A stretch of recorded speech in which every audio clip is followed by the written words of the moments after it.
Assalamualaikum warahmatullahi wabarakatuh. Perkenalkan, saya Dewi Oktavianti, nomor NIM 18621501063 dari Prodi PG PAUD Universitas Pancasakti Bekasi. Pada kali ini saya akan memaparkan teori kognitif Vygotsky dan implikasinya di dalam kelas. Tugas ini saya susun untuk memenuhi tugas ujian tengah semester 4 dalam mata kuliah Metode Perkembangan Kognitif dengan dosen pengampu Diah Ningrum SPD MID.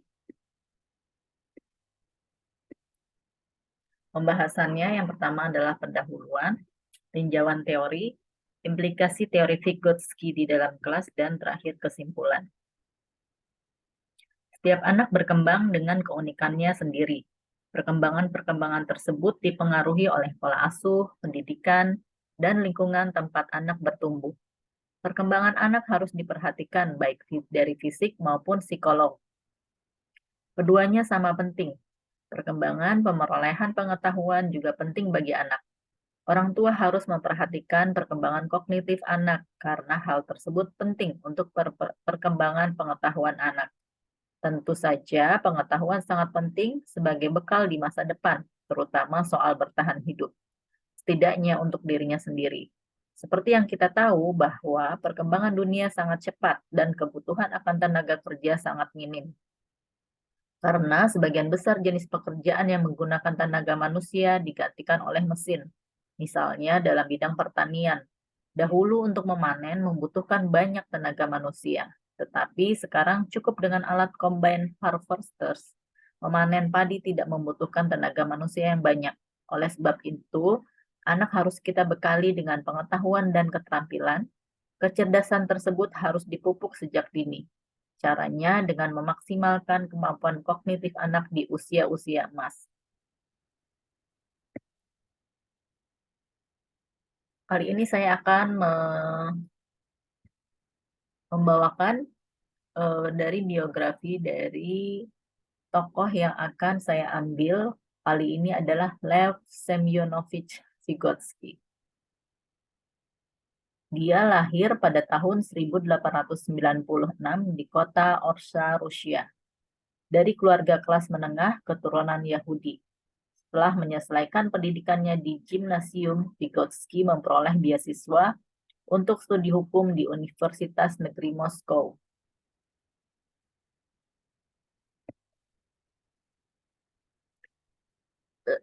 Vygotsky meninggal pada usia yang masih terbilang sangat muda, yaitu 38 tahun, pada tahun 1934 akibat menderita penyakit TBC. Setelah itu, barulah seluruh ide dan teorinya diterima oleh pemerintah dan tetap dianut dan dipelajari oleh mahasiswanya hingga kini. Vygotsky yang sangat terkenal adalah mengenai manusia dan lingkungan. Pendapatnya, manusia tidak seperti hewan yang hanya bereaksi terhadap lingkungan. Manusia memiliki kapasitas untuk mengubah lingkungan sesuai dengan keperluan mereka. Vygotsky juga mengajukan teori perkembangan kognitif seseorang sejalan dengan teori sosiogenesis. Pengetahuan dan perkembangan kognitif individu berasal dari sumber-sumber sosial di luar dirinya. Hal ini tidak berarti bahwa individu bersikap pasif dalam perkembangan kognitifnya.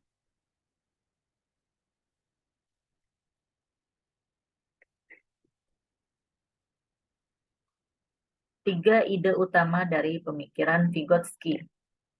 Yang pertama, intelektual berkembang pada saat individu menghadapi ide-ide baru dan sulit mengaitkan ide-ide tersebut dengan apa yang mereka ketahui. Yang kedua, interaksi dengan orang lain akan memperkaya perkembangan intelektual. Dan ketiga, guru adalah bertindak sebagai seorang fasilitator dan mediator pembelajaran siswa.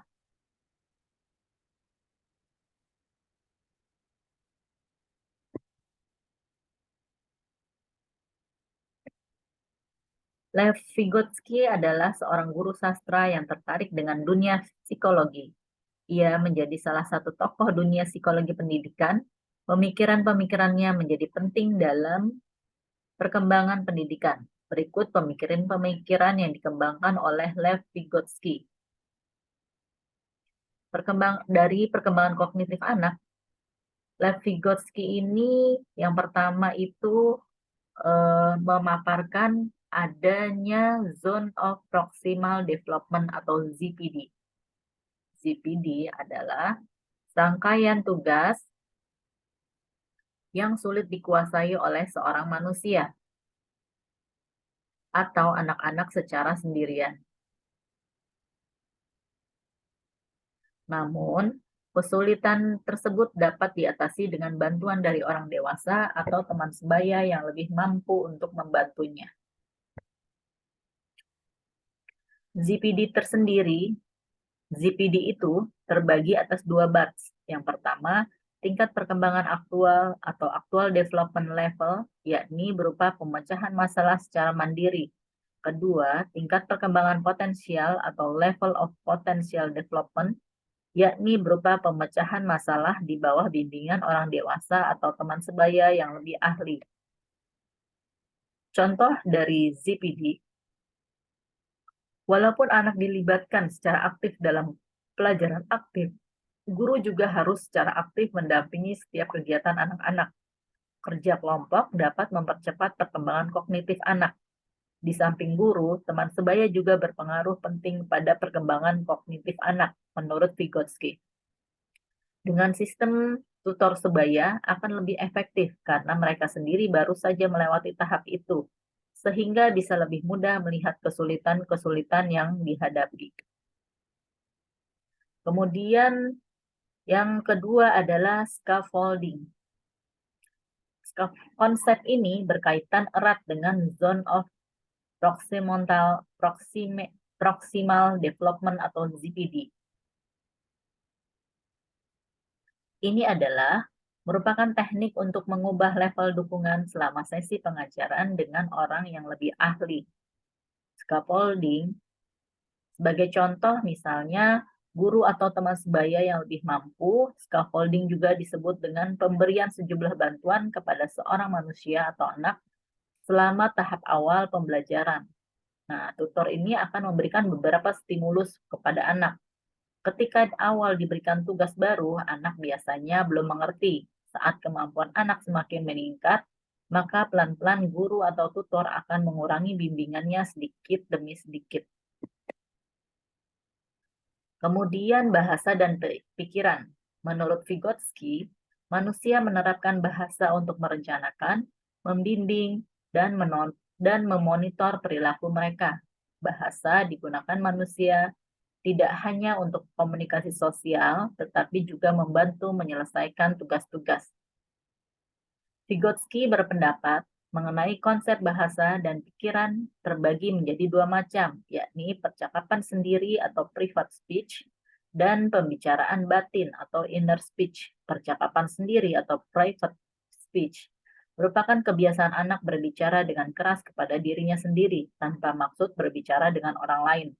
Hal itu menjadi hal yang normal terjadi pada anak berusia 3-5 tahun. Sebagai contoh, seorang anak yang berjalan bersama teman-temannya melewati sebuah jembatan, secara tidak langsung anak akan bicara pada dirinya sendiri dengan keras. Ayo, ayo kita menyeberang sungai. Awas, hati-hati ada buaya. Buaya itu akan memakan kita. Awas. Berbicara dengan diri sendiri akan meningkat semasa prasekolah dan akan hilang selama masa pertengahan anak-anak. Hal ini disebabkan oleh anak yang menjadi lebih mampu mengurus dan menguasai tindakan mereka. Keadaan tersebut disebut dengan pembicaraan batin atau inner speech.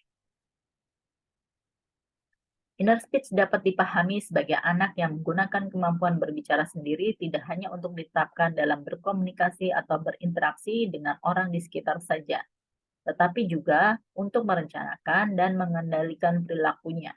Kondisi tersebut disebut dengan percakapan batin atau inner speech. Inner speech ini sendiri akan terbawa sampai manusia dewasa. Fungsinya sebagai kontrol pikiran, ingatan, memori, dan tindakan dalam berencana.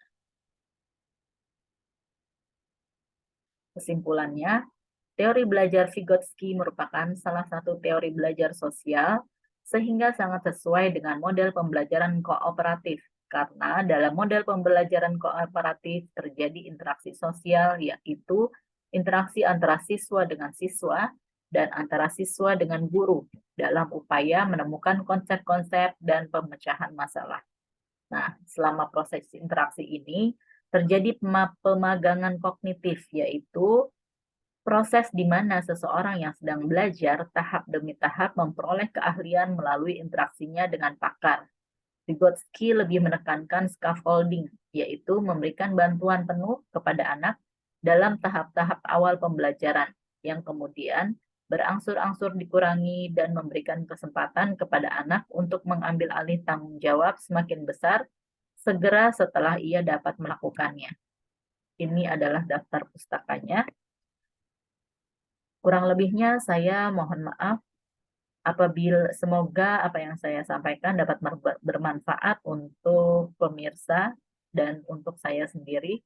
Tidak lupa saya ucapkan terima kasih kepada dosen pengampu saya, Ibu Diah, atas segala masukannya dan ilmu yang sudah diberikan. Sekian dan terima kasih. Akhirul kalam saya ucapkan alhamdulillah. Wassalamualaikum warahmatullahi wabarakatuh.